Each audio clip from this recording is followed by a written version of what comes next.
नमस्कार बालमित्रांनो.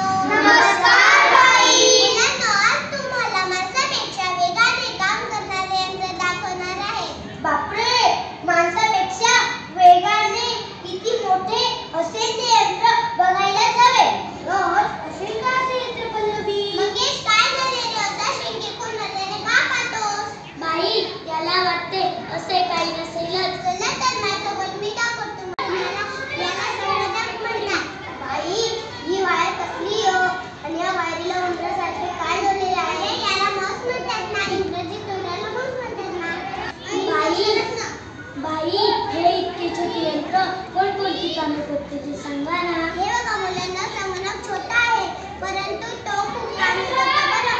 संगणकावर टाईप करता येते, गाणी गोष्ट ऐकता येतात, खूप माहिती चित्रपट पाहता येतात, संदेश, चित्रपट, पुस्तके यासारखी माहिती जगात कुठेही वेगाने पाठवता येते.